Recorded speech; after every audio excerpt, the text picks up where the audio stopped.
우리에게 감사하는 마음이 이제 남은 기간 동안에 하나님께 감사의 기도의 마음으로 나가야겠구나라는 생각으로 수련이 어디에 목적을 두고 있는가라는 제목으로 우리 같이 한번 은혜받기 원합니다. 여러분들, 오늘 이 말씀 중에 보면 사도 바울이 지금은 감옥에 갇혀 있는 상태에서 골로새 교회 성도들을 향해서 하는 말씀이잖아요. 여러분, 우리 모두가 이름을 들으면 다 아는 한 분이 있습니다. 문화평론가로서 지난 2022년 2월에 소천하시기 전까지 독보적인 대한민국의 위치에 유지해왔던 어느 모 교수님 한 분이 계시는데요. 과거에 서울의 어떤 대형교회에서 이 교수님을 초대해서 강의를 했다고 합니다. 그분은 자기가 예수를 믿지 않는다고 분명히 공언하는 분이었어요. 물론 나중에 예수님을 영접하셨습니다. 어쨌든 그날 초청을 받은 이유는 왜 예수님을 믿지 않는지 그 이유를 듣기 위해 그 교회가 초청을 했다고 해요. 그분이 말하기를 자신은 미션 스쿨에서 강의를 하고 있는 교수이고 산상수훈도 나름대로 다 알고 있으며 어떤 때에는 그 산상수훈에 대해서 연구해 본 결과와 경험도 있다고 밝혔던 분이에요. 그런데 자신이 참 놀랍게 생각하는 것은 이 산상수훈대로 사는 성도를 아직까지 만나보지 못했고 그것이 자기가 왜 예수를 믿지 않는지에 대한 분명한 이유라는 거예요. 예수를 믿는 사람은 말만 요란하게 떠들 뿐 실제로 예수를 믿는 그런 모습이 나타나지 않는다. 잘 보여주지 않는다고 지적하면서 마지막으로 아주 따끔한 한마디를 합니다. 만약에 여러분 중에 산상수훈대로 살고 있는 교회를 알고 있다면 저에게 소개해 주세요. 그러면 제가 예수를 믿겠습니다. 예수님을 믿는 우리가 이렇게 세상 사람들에게 어떻게 보면 우리들보다 더 악한 세상에 물들어 살고 있는 그 세상 사람들로부터 이리 터지고 저리 터지며 망신을 당하는 것, 절대로 있을 수가 없는 일 아니겠습니까? 하나님은 분명히 성경에서 우리에게 말씀하고 있어요. 너희는 세상과 구별됨이 있어야 된다. 세상은 세상의 어떤 것을 쫓아가지만 너희는 끝까지 나를 쫓아오며 나를 따르라는 말씀을 하고 있습니다. 우리에게는 세상 사람들이 흉내낼 수 없는 하나님의 거룩한 목적을 갖고 있다는 거예요. 우리에게는 세상 사람들이 절대 범접할 수 없는 하나님의 거룩한 목적이 있다는 겁니다. 이 목적을 우리가 확인하고 이 목적대로 부응하는 삶을 살려고 한다면 감히 세상 사람들이 우리를 향해서 이러쿵저러쿵 말을 할 수 없는 거예요. 절대로 그럴 수 없다라는 겁니다. 오늘 우리가 살펴볼 이 골로새서 말씀은 사실 사도 바울이 직접 개척한 교회는 아닙니다. 바울이 에베소에서 수년 동안 복음을 전할 때 골로새에서 온 에바브로라고 하는 훌륭한 청년이 이 복음을 듣고 거듭나서 하나님의 자녀가 됩니다. 이 에바브로가 바울로부터 훈련을 받고 나서 다시 자기 고향 골로새로 돌아가서 교회를 개척했는데, 그리고 그 교회가 아름답게 성장하기 시작합니다. 그리고 어느덧 시간이 지나서 사도 바울이 이제 로마로 가서 수년 후에 로마 감옥에 수감되어 있을 때 이 골로새 교회 지도자였던 에바브로가 이 사도 바울이 있는 감옥으로 문안하러 찾아옵니다. 그리고 골로새 교회의 형편을 상세히 보고해 주었는데 그 보고를 들은 바울이 얼마나 마음이 기쁘고 감사했던지 우리가 아까 읽었지만 바울의 입에서는 끊임없이 감사가 나왔고 하나님 앞에 그가 골로새 교회를 위해서 물론 기도하고 있었지만 이제 내가 기도를 멈추지 않고 끝까지 골로새 성도들을 위해서, 교회를 위해서 내가 기도하겠노라 그가 작심합니다. 그가 이렇게 기도하는 거예요. 나는 골로새 교회를 위해 지금까지 여러 번 기도했지만 이제는 기도를 쉬지 않고 기도하겠다. 오늘 9절 상반절에 보니까 이런 말씀이 있어요. 이로써 우리도 듣던 날부터 너희를 위하여 기도하기를 그치지 아니하고 구하노니. 제가 사실 이 말씀을 준비하면서 우리 청년들을 한번 생각해 봤거든요. 참 마음이 때로는 짠할 때가 있어요. 어떤 것을 준비하면서 누군가는 아무도 알아주지 않아. 누구도 그것을 때로는 정말 신경 쓰지 않는 것처럼 느껴질 수도 있을 거예요. 그런데 끝까지 그 길을 걷겠노라 자기를 쳐가면서 끝까지 하나님 앞에 매달리면서 이것을 준비하는 그런 어떤 청년도 있었고, 또 보이지 않는 곳에서 정말 이 수련회를 위해서 정말 기도하며 때로는 그것을 위해서 정말 보이지 않지만 누구도 알아주지 않지만 그것을 위해 기도하는 청년들의 모습들, 또 각자가 자기에게 맞는 그 소견대로 맡겨진 대로 그 일을 감당하는 것들. 제가 사실 오늘 이 본문을 묵상하면서 그런 생각들이 들어서 사실 오늘 본문을 정한 거거든요. 이런 것처럼 이 사도 바울이 지금 이 감옥에 갇혀 있을 때에 그가 그곳에 직접 가서 이 기쁨을 나눌 수 없지만 그가 정말 이 골로새 교회 성도들을 향해서 정말 힘껏 다하여 기도하였지만 이제는 그가 기도를 끊이지 않고 끝까지 기도하겠노라. 저는 물론 사도 바울 정도는 아니겠지만 제가 정말 이 수련을 위해서 어떤 방해가 있어도 하나님, 내가 몸이 부서지는 한이 있어도 제가 하나님 앞에 기도하겠습니다. 제가 할 수 있는 것은 아무것도 없어요. 하나님, 주님 앞에 그냥 기도하겠습니다. 얼마나 많은 방해가 있었는지 몰라요. 여러분, 그 보고를 들으면서 바울이 얼마나 마음이 기쁘고 감사했던지 바울의 입에서 끊임없이 감사가 나온 거예요. 그 하나님 앞에 기도가 나왔습니다. 여러분, 골로새 교회를 위해 간절히 기도하되 한두 번 기도하고 그치는 것이 아니라 끊임없이 계속해서 기도하겠다는 거예요. 그 기도 내용이 9절부터 우리가 읽었던 12절의 말씀에 상세히 기록되어 있습니다. 그런데 제가 볼 때 이 기도 내용의 핵심은 10절이라고 생각합니다. 10절에 한번 주목해 보시면 이런 표현이 나오죠. 주께 합당하게 행하여 범사에 기쁘시게 하고. 아까 제가 이 서두에 설교 제목을 뭐라고 정했다고 그랬죠? 수련회의 목적이 무엇이냐. 여러분, 우리는 수련회는 어떤 우리의 은혜 받고 우리가 완전 깨어 일어나고 우리가 어떤 목적을 가지고 하는 것도 중요하지만 제일 중요한 첫 번째의 질문이 뭡니까? 제일 중요한 주목해야 될 게 뭐예요? 바로 하나님을 기쁘시게 하는 거예요. 즉 골로새 교인들이 주님이 보시기에 합당하게 행동하고 범사에 하나님을 기쁘시게 하는 자가 되며 모든 선한 일에 열매를 맺는 자들이 되고 하나님을 아는 것에 점차적으로 자라는 자들이 되길 소원합니다. 이 기도를 이제는 쉬지 않고 그가 끊임없이 기도하겠다는 거예요. 아, 이거구나. 수련회를 준비하든 어떤 일을 준비할 때 분명히 사단 마귀가 공격이 있을 것인데 그때 우리는 무엇을 준비해야 되는가? 기도를 준비해야 되겠더라고요.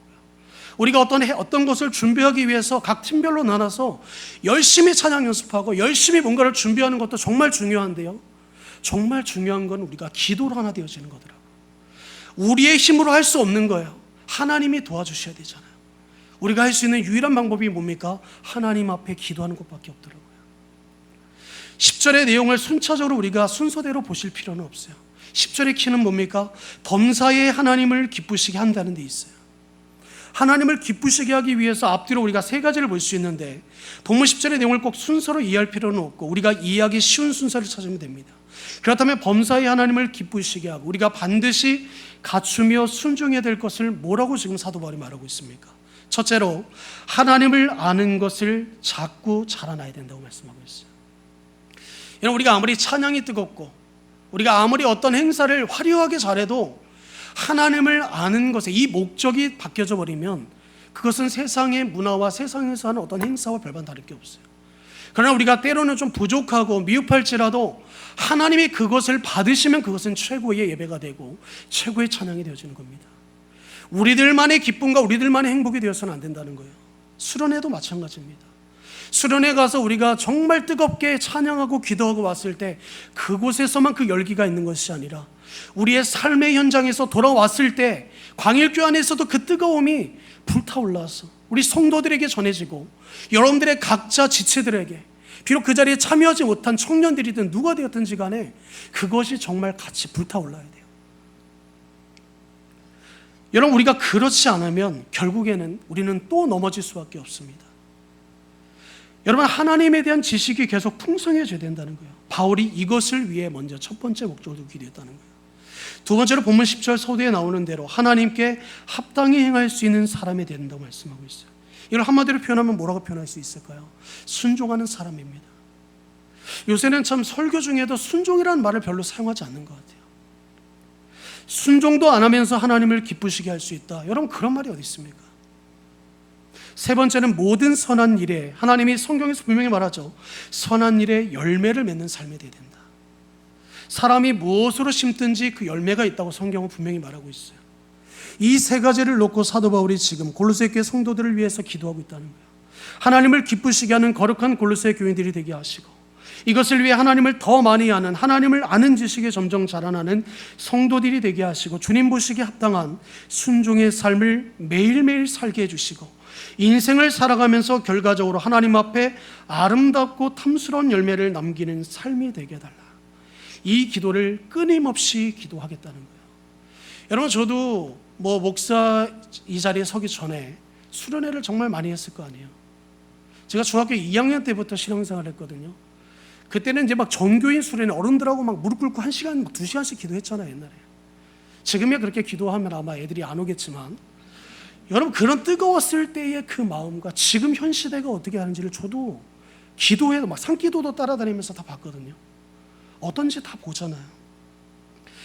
여러분 우리가 제일 중요한 게 뭔가를 제가 지난날 한번 돌아봤어요. 제 입장에서. 그 자리에도 있어봤고 지금 이 설교 자리에도 서봤으니까. 그런데 제일 좋았던 것은 기도 시간이었던 것 같아요. 힘들었지만 빨리 갔으면 좋겠지만 기도 시간에 그 뜨거웠던 그 열기가 나중에 돌아와서도 교회에서도 그것이 마치 어떤 달리기로 얘기하면 바톤을 받은 것처럼 뜨거워지더라고요. 여러분 오늘 사도 바울이 이 세 가지를 왜 강조하고 있겠습니까? 너무너무 중요하기 때문에 그런 거예요. 이 세상에서 이것보다 더 중요한 기도가 없다고 판단한 겁니다. 고로새 교인들은 가난한 사람들이었고 그 당시에 예수님을 믿는다는 이유로 정말 그들은 천대받는 사람들이었습니다. 그들을 위해 감옥에서 쉬지 않고 기도해야 된다면 우선적으로 어떤 기도가 나와야 될까요? 우리는 그렇게 생각하잖아요. 주님, 이들의 가난을 물리쳐 주시고 세상에서 좀 더 사람 대우받을 수 있도록 이들의 신분을 바꾸어 주십시오. 이렇게 기도해야 되지 않겠습니까? 그런 기도도 중요하겠지만 바울은 그 모든 기도를 다 뒤로 해버려요. 그리고 뭐라고 기도합니까? 주여 하나님을 기쁘시게 하는 자들이 되게 해달라. 이 기도를 앞세웁니다. 그 당시 성도들은 여러 가지 여건에서 너무나 부족하고 어렵고 열악했어요. 오늘날로 말하면 예수를 믿는다는 이유로 사회에서 왕따를 당하고 외면을 당하고 어디서나 얼굴을 제대로 들고 다닐 수 없을 곤란할 정도로 그런 불리한 상황에서 신앙생활을 하며 그들은 예수님을 따랐다는 거예요. 따라서 그런 골로새 교회 성도들을 위해서 바울이 정말 감옥에서 열심히 기도해야 된다면 이런 기도가 먼저 절실히 나와야 되지 않겠냐 이거예요. 주여 골로새 교회 성도들에게 참 자유를 주옵소서. 신앙의 자유를 주시고 사람 대우를 받을 수 있도록 해주시고 어려운 시험과 그들이 닥친 핍박이 없도록 도와달라고. 그럼에도 불구하고 사도 바울은 그 모든 기도를 다 뒤로 넘겼다는 거예요. 저도 우리 청년들이 힘들어하는 거 다 봤습니다. 위로도 해주고 권면도 해주고 말도 했어요. 어떤 청년이 그러더라고요. 목사님 이렇게 이 수련회를 준비하고 있는 것이 이게 맞는지 궁금해서 물어본다. 제가 그랬어요. 이렇게 어려운 만큼 하나님이 그 뒤에 이루실 일, 은혜를 더 크게 주시려고 우리에게 이러한 것을 통해서 훈련하시는 거다. 여러분 우리가 고난 뒤에 있는 하나님의 은혜를 바라볼 수 있는 안목이 필요합니다.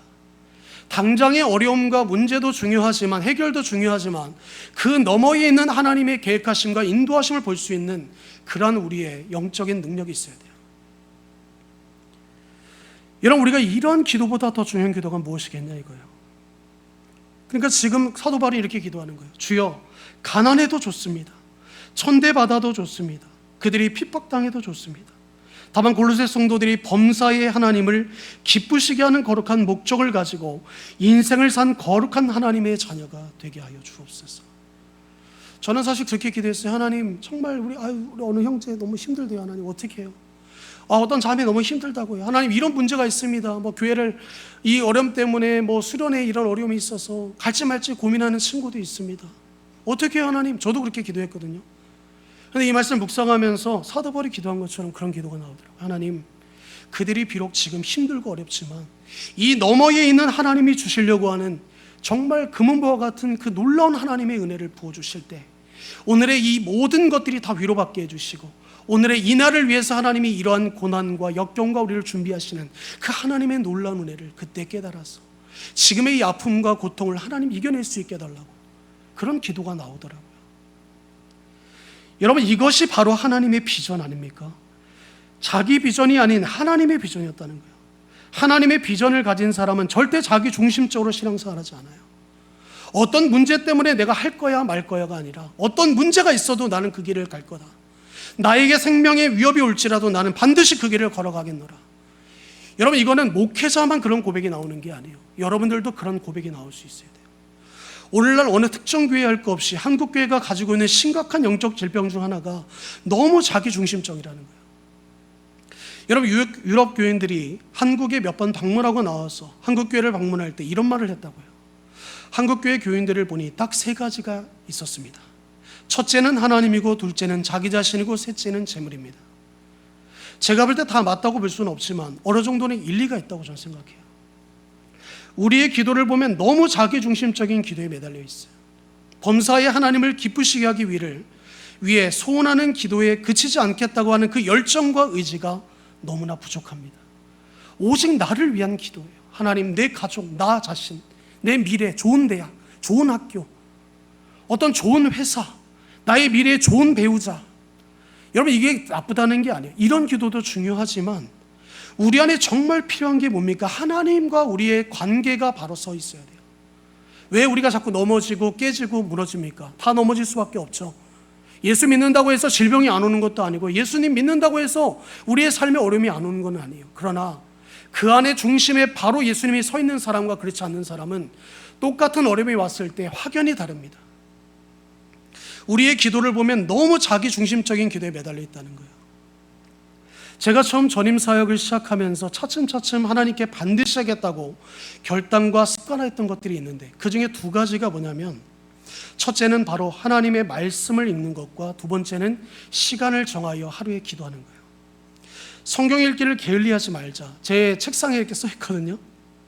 아무리 바빠도 성경 읽기를 게을리하지 않고 있습니다. 목회자에게 있어서 너무나 당연한 일이겠지만, 여러분들도 아시겠지만 성경을 꾸준히 읽는다는 게 내 마음처럼 쉽던가요? 쉽지 않아요. 저도 가끔은 오늘 그냥 읽지 말고 쉴까? 오늘 피곤한데 좀 쉬었다가 내일 한 번에 몰아서 읽을까? 이런 유혹이 올까요, 안 올까요? 저도 옵니다. 유혹이 올 때가 얼마나 많은지 몰라요. 그럼에도 지금까지 밥을 늦게 먹거나 잠을 늦게 잘지라도 반드시 그날에 읽어야 될 분량의 성경은 반드시 읽고 자요.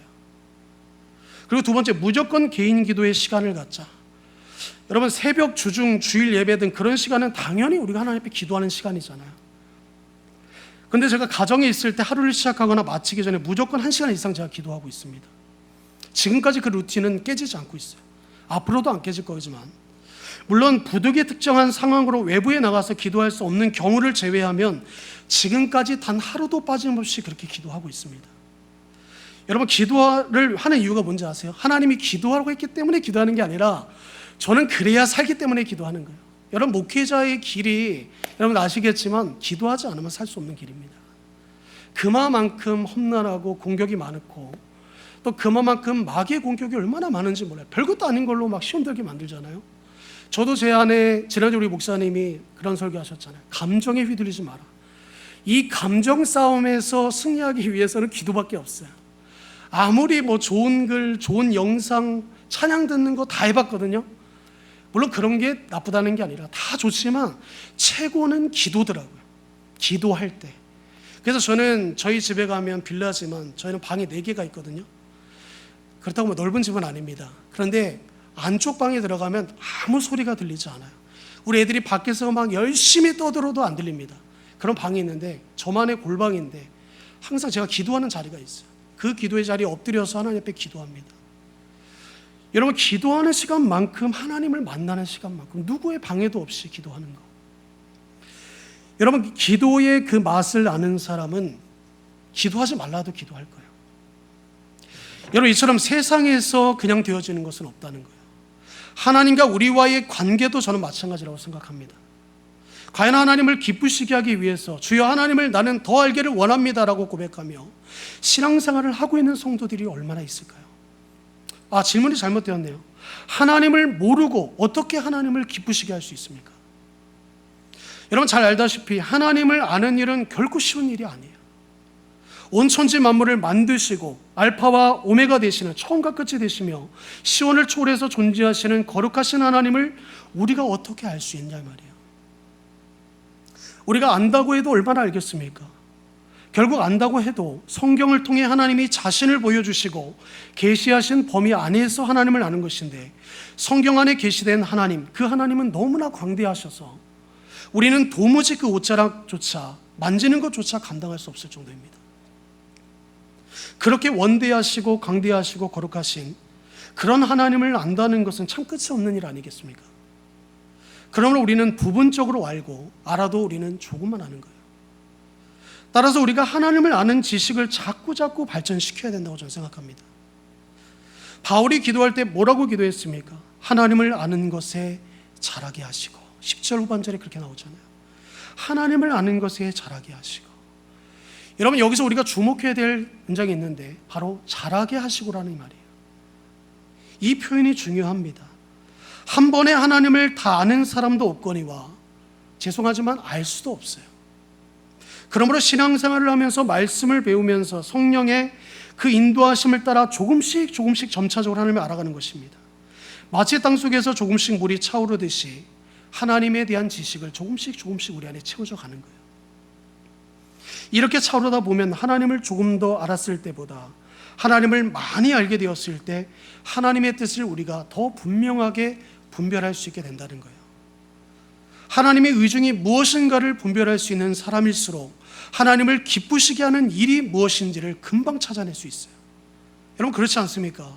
반면에 하나님에 대해 무지한 사람이 하나님을 기쁘시게 한다. 세상에 그런 말이 어디 있습니까? 그 방법을 모르는데 어떻게 하나님을 기쁘시게 할 수 있냐 이거예요. 그렇게 못하는 겁니다. 그래서 바울이 범사에 하나님을 기쁘시게 하는 골로새 교회 성도들이 되도록 하나님을 아는 지식에 자라게 해달라고 기도하고 있는 거예요. 여러분, 하나님을 기쁘시게 하려고 하는 거룩한 목적이 있습니까? 그것을 위해서 얼마만큼 하나님을 알기를 여러분들 지금 사모하고 있냐 이거예요. 1년, 2년 전에 비해서 금년에는 하나님을 아는 지식이 얼마나 여러분들 안에서 성장했습니까? 얼마나 하나님을 더 가까이 해야 된다는 그 말할 수 있는 자리에 지금 가고 있냐 이거예요. 하나님을 아는 지식이 빈약하면 빈약할수록 우리의 모든 신앙생활은 자기 중심적으로 밖에 세워질 수밖에 없어요. 그것은 여러분 신앙생활이 아니에요. 기독교가 말하는 신앙의 본질은 그것이 아닙니다. 그리고 첫 문제만 바라보니까 여러분들 잘 아시겠지만 문제만 바라보는 사람은 답이 나오지 않는 거예요. 그 문제의 답을 가지고 계신 하나님을 붙잡고 사시기 바랍니다. 제가 이 말씀을 준비하면서 문득 하나님이 그 기도 중에 이런 마음을 주는 거예요. 제가 카카오톡에도 이 말을 똑같이 넣어놨는데요. 우리는 문제를 바라보지만 그 문제의 너머에 있는 하나님을 바라볼 수 있는 답을 가지고 계신 하나님을 바라봐야 된다. 우리가 하나님을 기쁘시게 하기 위해서 우리는 먼저 그러니까 순종해야 된다는 거예요. 주께 합당하게 행하는 순종이 따라야 됩니다. 순종하지 않은 자가 어떻게 하나님을 기쁘시게 할 수 있어요? 하나님은 죽은 자의 하나님이 아니라 산 자의 하나님이라고 마태복음 22장 32절에 말하고 있잖아요. 하나님 안에는 모든 사람이 살았다라고 말씀하고 있어요. 하나님 안에는 죽은 자가 아무도 없습니다. 사람이 죽지 않았다라는 그 표현이 뭘까요? 그 사람의 믿음이 죽지 않았다는 이야기예요. 하나님을 향한 그 중심이 바로 세워져 있다라는 겁니다. 그가 하나님은 죄를 짓지 않는다고 말하지 않아요. 그는 이제는 완벽한 하나님의 그리스도인이라고 말하지 않습니다. 여전히 넘어지고 여전히 시험에 빠지고 여전히 문제가 있지만 그 삶 가운데에서 그가 끝까지 하나님을 붙잡고 나가고 있다는 거예요. 하나님의 이름을 부르는 자의 믿음은 죽은 믿음이 아닌 줄 믿으시기 바랍니다. 산자의 믿음이라는 거예요. 산자의 믿음은 순종하는 믿음인 겁니다. 한 말씀을 듣거나 배워도 그대로 순종해 보겠다고 몸부림치는 믿음이 바로 산믿음인 거예요. 전 상황과 환경에 흔들리지 않아요. 그 믿음을 가진 사람을 일컬어서 살아있는 그리스도인이라고 말합니다. 설교를 들을 때는 듣는 듯 하다가 교회 밖으로 다 귀천을 흘러버리고는 과거의 습관대로 제멋대로 살다가 적당히 내 죄를 회개하면 될 줄로 안다고 생각한다면 그거는 여러분 하나님을 우롱하는 신앙이에요. 그런 사람은 하나님을 슬프게 할 뿐 절대로 기쁘시게 할 수 없습니다. 여러분, 이것이 우리의 기도 제목이 아닐 수 있겠습니까? 주여, 어떻게 하면 주님 보시기에 합당하게 순종하는 자가 될 수 있습니까? 어떻게 이 기도가 안 나옵니까? 어떻게 이 기도를 우리가 끝까지 할 수 없냐 이거야. 기도하지 않는 사람보다 기도하는 사람이 훨씬 더 순종 잘하는 사람이에요. 왜냐하면 그 마음에 그러한 소원이 있기 때문입니다. 그래서 기도를 멈추지 못하는 거예요. 간절함이 있으니까 문을 두드리는 거 아니겠습니까? 순종하는 마음이 있고 그 안에 소망이 있으니까 그 입에서 끊임없이 기도가 나오는 거예요. 여러분, 기도가 우리의 삶 속에서 일상화되길 원합니다. 기도는 우리와 떨을 수 없는 거예요. 영적인 호흡이고 하나님과 우리 사이의 대화이고 우리가 어떻게 하나님의 뜻을 분별하는지에 대한 말씀 다음으로 중요한 게 기도 아니에요. 하나님의 말씀대로 살려면 하나님의 뜻이 무엇인지를 구해야 되고 우리는 끊임없이 하나님 앞에 질문해야 돼요. 하나님, 이렇게 할까요? 이게 맞나요? 아닌가요? 이것은 내 생각인가요? 하나님의 생각인가요? 하나님, 이것이 다 준비했는데 하나님 보시기에 어떻습니까? 이것이 하나님의 영광인 것 같은데 하나님 보시기에는 어떻습니까? 우리는 끊임없이 우리의 생명 다하는 그날까지 질문해야 돼요. 그리고 하나님의 뜻이 무엇인지를 분별하며 나가야 된다는 거예요. 그러나 여러분, 주님이 어떻게 하면 주님의 뜻대로 순종해서 주님의 마음을 기쁘시게 할 수 있겠습니까 하는 기도가 한 달에 한 번도 나오기 어려울 정도로 여러분의 기도에서 사라져버렸다면 정말 죄송하지만 여러분의 마음의 소원은 이미 다른 데가 있다는 증거예요. 하나님이 중심이 아니라 세상이 중심이 되어 살고 있다는 거예요. 이렇게 변질된 성도가 되지 마시기 바랍니다. 하나님이 우리를 보실 때마다 애통해 하실 거예요. 아무리 요란하게 구름대와 같이 몰려와서 예배를 드린다고 해도 하나님은 결국 얼굴을 돌리실 것이라고 말씀하고 있어요. 촛대를 옮기신다고 말씀하고 있어요. 특별히 우리 자녀를 양육하는 부모님들은 잘 아실 겁니다. 말을 다 알아듣는 것 같은데 실제로 나가면 제 마음대로는 자녀가 부모 집에 찾아와서 앉아있으면 마음이 어때요? 답답하잖아요. 얼마나 힘듭니까? 대화가 할 수 있습니까? 부모도 불순종하는 자녀를 좋게 여기지 않습니다. 하물며 하나님은 어떻겠냐 이거예요. 바울이 골로새 성도들이 하나님을 기쁘시게 하는 열매를 맺는 자가 되게 해달라고 기도합니다. 선한 일의 열매를 맺게 해달라고 기도하고 있어요. 사람은 한 생을 살다 보면 누구나 할 것 없이 자기 의지와 상관없이 각자 열매를 맺게 되어 있습니다. 평생 술주정뱅이가 되어서 사는 그런 아버지 밑에서 사는 그런 자녀는 구역질 나는 술 냄새만 남습니다. 반대로 평생에 온갖 일을 하면서 자식 하나 사람 만들어 보겠다고 피눈물 쏟으며 산 어머니 뒤에는 세상을 바꾸는 위대한 후손이 남게 되는 거예요. 이처럼 모든 열매는 남게 되어 있다는 겁니다.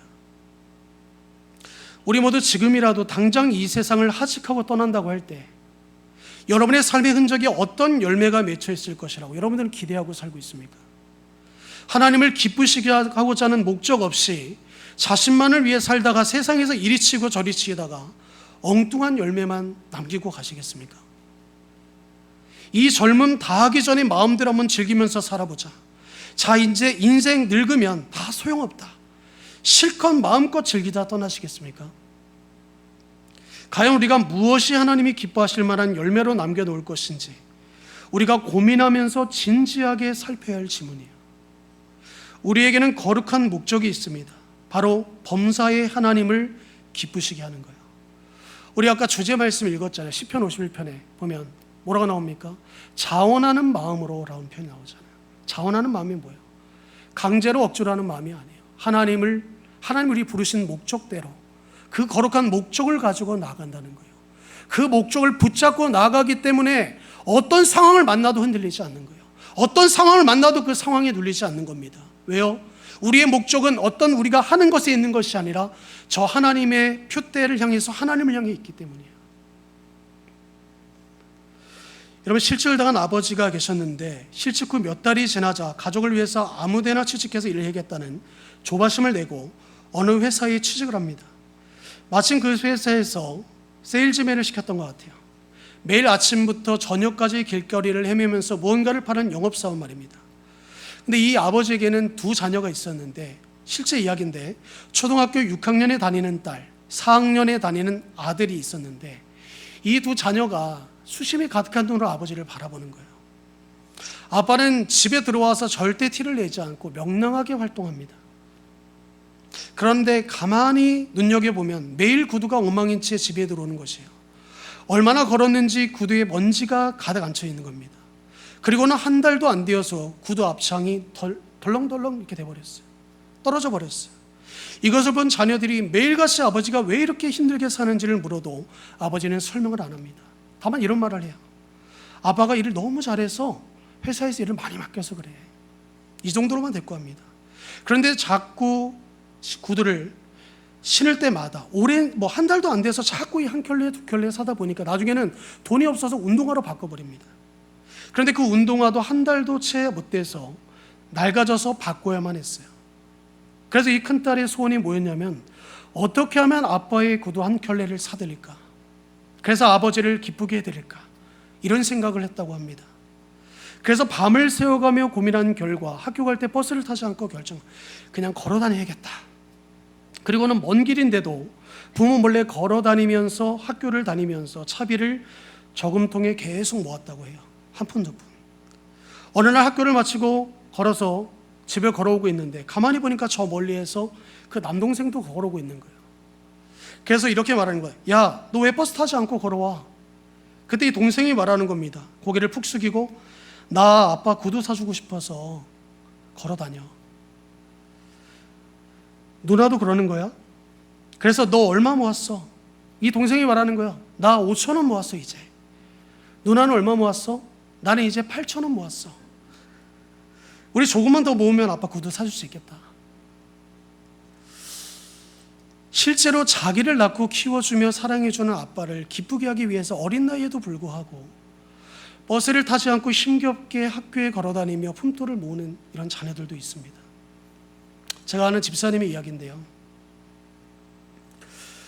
우리를 구원하신 하나님 아버지, 우리를 사랑하시는 하나님, 우리를 너무나 사랑한 나머지 오늘도 예수님 안에서 우리의 모든 죄를 용서하시고 우리를 바라보실 때마다 큰 꿈을 가지고 바라보시며 기뻐하시는 하나님, 그 하나님을 기쁘시게 하기 위해서 우리가 무엇을 못하겠습니까?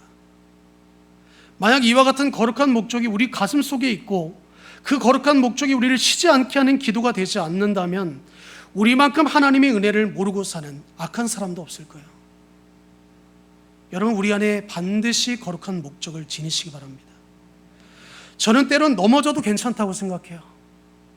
때로는 실패도 해보고 좌절도 해보고 단맛 쓴맛 다 겪어보다 보면 어느 순간 우리는 알게 되어 있어요. 나의 연약함과 나의 부족함과 나의 한계, 그리고 그동안 내가 입술로만 고백했던 하나님의 진정한 필요성을, 그리고 절실한 하나님의 도우심을 그때 비로소 우리는 깊게 알게 되는 거예요. 이래서 내가 하나님이 필요했구나. 이래서 하나님이 나를 떠나셔서는 안 되는 거구나. 그리고 다음에 같은 넘어짐과 실패와 좌절로 또 넘어질 수 있지만, 얻어 터질 수 있지만 더 이상 이전처럼 우리는 행동하지 않게 됩니다. 왜 그렇습니까? 이제는 이리저리 헤매면서 내가 해볼 수 있는 방법 다 고안하여 내 방식대로 사는 게 아니라, 그 기준을 따르는 것이 아니라 즉각적으로 하나님 앞에 나아가 우리는 엎드려 기도하게 되었기 때문이에요. 여러분, 수련회의 목적은 단순한 행사가 아닙니다. 거룩한 척 흉내 내려고 하는 것도 아니잖아요. 우리가 하나님을 더 깊이 알아가는 거룩한 목적을 가지고 내 마음에 불을 지피는 시간이에요. 잠든 심령을 깨우고 병든 내 심령을 깨끗하게 하실 하나님을 만나는 시간이라는 거예요. 이제 하나님께서 여러분들에게 허락하신 좋은 마음의 그릇에 가득 넘치도록 부어주실 그 하나님의 은혜를 기억하시고 사모하는 마음으로 남은 시간 여러분들 기도로 준비하시기 바랍니다. 여러분이 얼마나 기도로 준비하느냐에 따라 이번 청년부 블레싱 수련회를 통해 받을 은혜의 크기는 각기 다 다를 거라고 저는 생각합니다. 기도가 관건이라는 거예요. 아무리 외적인 준비를 많이 하고 잘 준비했어도 기도로 내적 준비가 되어 있지 않으면 수련회를 잘 마치고 나서 우리 안에 허무함과 어려운 마음만 남게 될 거예요. 마지막으로 제가 시편 127편 1절 말씀 읽어드리고 오늘 말씀 마치겠습니다. 시편 127편 1절에 보니까 이런 말씀이 있어요. 여호와께서 집을 세우지 아니하시면 세우는 자의 수고가 헛되며 여호와께서 성을 지키시지 아니하시면 파수꾼이 깨어 있음이 헛되도다. 여러분, 우리의 목적은 우리의 준비가 목적이 되어서는 안 돼요. 우리가 무엇을 하는 게 목적이 되어서는 안 됩니다. 우리의 목적은 무엇입니까? 우리의 거룩한 목적이 뭐예요? 하나님을 기쁘시게 하는 거예요. 우리가 농어촌 그 교회에 가서, 제천 전원교회에 가서 우리가 많은 일들을 할 것이지만 그 목적도 뭡니까? 마을을 변화시키고 그 영혼들을 변화시키는 것도 중요한데요, 우리 안에 하나님을 기쁘시게 하는 목적에 이 중심이 바로 세워 있지 않으면 우리는 그냥 그곳에 가서 어떻게 보면 그냥 그 시간만 때우다 오게 되는 거예요. 우리 안에 공허함과 어려운 마음만 남는 그런 수련회가 아니라 정말 나를 통해서 일하실 그 하나님의 놀라운 은혜를 우리가 기억하고 생각하고 우리 마음에 간직하며 나가는 저 여러분들 되시기를 주님의 이름으로 축복합니다.